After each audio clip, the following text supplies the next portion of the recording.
And since we're taking a moment to really dive into the details of the Blue Zone diets, I feel like this discussion wouldn't be complete without discussing Sardinia, Italy. In Sardinia, Italy, the locals consume lots of dairy products and have a high concentration of people living to be 100 years old. So let me tell you about Sardinia. On this beautiful island in the middle of the Mediterranean, the ratio of centenarian men to women is 1-to-1. That's quite unusual because in the rest of the world, it's 5 women to every 1 man who live that long. In Sardinia, it's the shepherds who are most likely to reach 100 years old.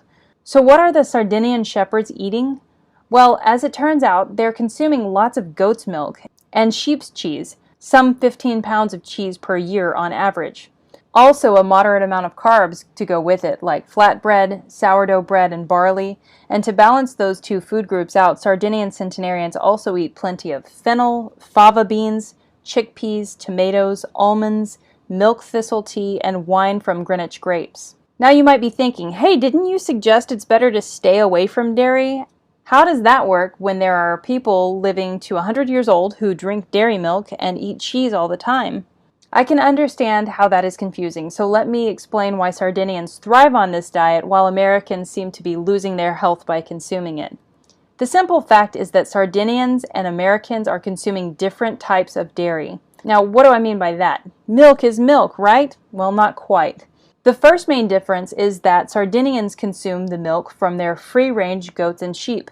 And there is a difference in the type of proteins produced by these animals when compared to the milk proteins that are produced by the more modern breeds of dairy cows that are typically milked in the United States. Here's an example of what I'm talking about. This is a Holstein cow, and this is a great example of where milk products in the U.S. typically come from. There's nothing wrong with this breed of cow. However, modern breeds like the Holstein were made through the process of selective breeding, a process in which humans have a hand in choosing which cows are allowed to breed, thereby altering the natural course of their evolution to make them more useful for humanity. These cows were bred to produce more milk, which changed the protein structure of that milk.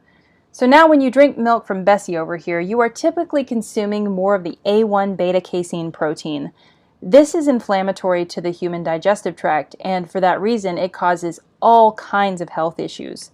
On the other hand, older cattle breeds tend to produce a different type of protein known as A2 beta-casein.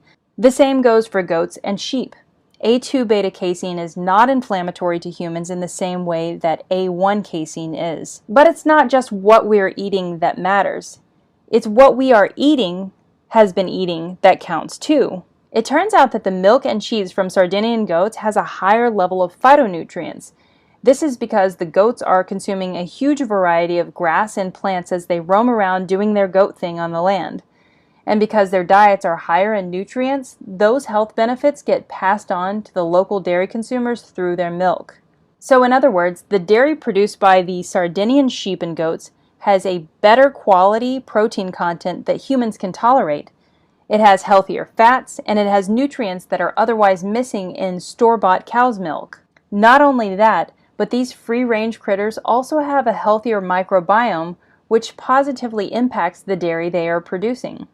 So the conclusion here is that if you are going to consume milk, you're better off getting it from an old cattle breed, goats or sheep. If you are searching for a source of raw milk that is close to you, then you can check out the database at realmilk.com. Be mindful that raw milk is unpasteurized, and pasteurization does serve the purpose of killing potentially harmful pathogens, so if you consume raw milk, it does carry the possibility of contamination. The next thing that we want to take into consideration when personalizing the diet is your current activity level. Whether you are a stay-at-home parent trying to keep up with your kids, a professional athlete, a weekend yoga warrior, or if you have reached a place in life where you have slowed down quite a bit, your diet will be personalized based on these various levels of energy output. As you might imagine, depending on where you fall on the activity spectrum, your overall calorie consumption will have to be adjusted accordingly. In other words, if you are not very active, then your body would require less energy from food than if you were very active. But the subject of activity level and diet goes deeper than just how many calories you consume. This also affects what kinds of macronutrients you are primarily consuming. Remember that macronutrients are to the body what gasoline is to a car engine. In order to get the thing running, it needs fuel, and more importantly, it needs the right kind of fuel. You wouldn't put diesel in a gasoline engine and expect to get very far down the road. Well, the same goes for the types of macronutrients you are consuming. Based on your activity level and how much stress you have to juggle on a daily basis, this is going to impact your fuel needs. Let's look at a few examples. Let's start off with the people at the high end of the activity spectrum. These are people that are regularly participating in what we refer to as glycolytic activities, or sports that require explosive movements. A few examples are CrossFit athletes, sprinters, and martial artists. These sports that require an athlete to use quick bursts of speed are called glycolytic activities because it requires a person to tap into their own glycogen stores for an easily accessible and rapidly burned energy source. Where do these glycogen stores come from? Mostly from stored glucose, which we get from carbohydrate sources. What that means is that if you are really active, then you might do better on a diet that includes plenty of clean, whole foods, carbohydrate sources. And I'm not talking about increasing your donut intake. Remember that processed and refined forms of carbohydrates will still spike your blood sugar levels, even if you are a competitive athlete. And this will do more damage than good in the long run. If you are looking to add more dense carbohydrate sources into your diet, go for things like Japanese sweet potatoes, purple sweet potatoes, garnet sweet potatoes, winter squashes, and possibly some whole grains like buckwheat and oat groats. On the other end of the activity spectrum, we can make adjustments to accommodate that as well. Of course, it is better if you are regularly getting in some form of exercise on a daily basis. Even 30 minutes of walking each day can have a great impact on cardiovascular health. But let's assume that your current activity level is more sedentary. What kind of adjustments should you make in order to focus on weight loss or lean muscle maintenance? Well, for starters, make sure you're drinking enough water throughout the day. Dehydration can actually lead to weight gain. And of course, this goes for everyone regardless of your current activity level. For those who are less active, consuming lots of carbohydrates can cause major problems.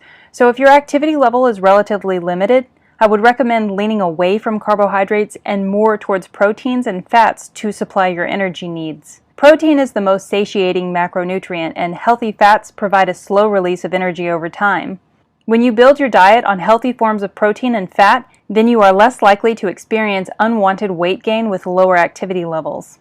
Here are some examples of where you can get protein and fat in the diet. Fat comes from nuts, seeds, avocados, wild-caught fish, and olive oil. There are a lot of really great plant-based protein sources available, such as greens, beans, tofu, lentils, nuts, and seeds. However, research has revealed that as we get older, we tend to do better with more bioavailable sources of protein. Specifically, that means that individuals over age 60 might benefit more from consuming wild-caught and grass-fed animal protein instead of trying to meet all of their protein needs from plant-based sources. Some examples are steak, chicken, lamb, fish, etc. In fact, I would recommend animal protein consumption to anyone who has a hard time deriving necessary nutrients from plant sources. So pay attention to how you feel on a plant-based diet, and by all means, add some healthy animal protein sources to your diet if necessary.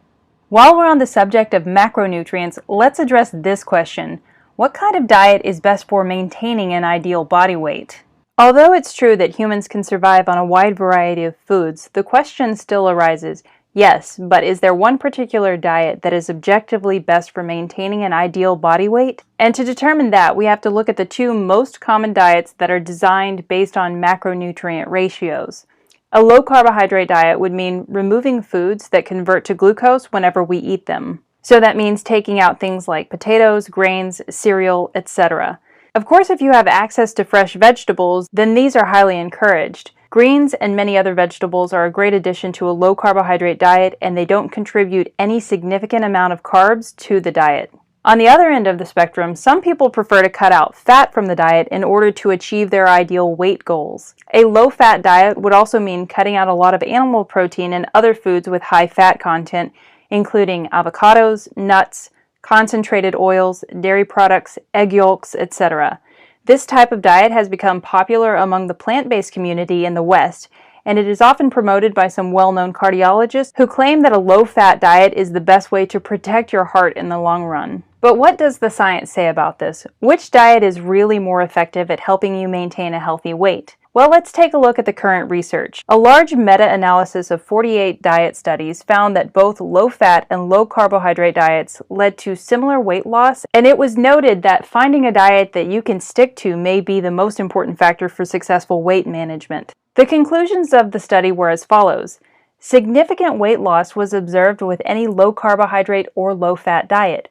Weight loss differences between individual named diets were small. This supports the practice of recommending any diet that a patient will adhere to in order to lose weight. So this study really confirmed this idea that there really is no one single diet that works well for everyone. When researchers really dug into the weight loss studies, what they found was that some people did really well on a vegan diet and some people didn't. Some people did great on a ketogenic diet, and some people didn't. Most of the individual diet studies that are published will summarize the efficacy of a particular diet in the conclusion of the study. Although there may have been an overall average weight loss of 5 pounds, what the reader fails to take into consideration is that this is an average. Some people might lose 10 pounds in a low-fat weight loss study, while some people may not lose any weight or may even gain weight on the diet. And this is all depending on their own unique physiology and how their bodies respond to that particular diet.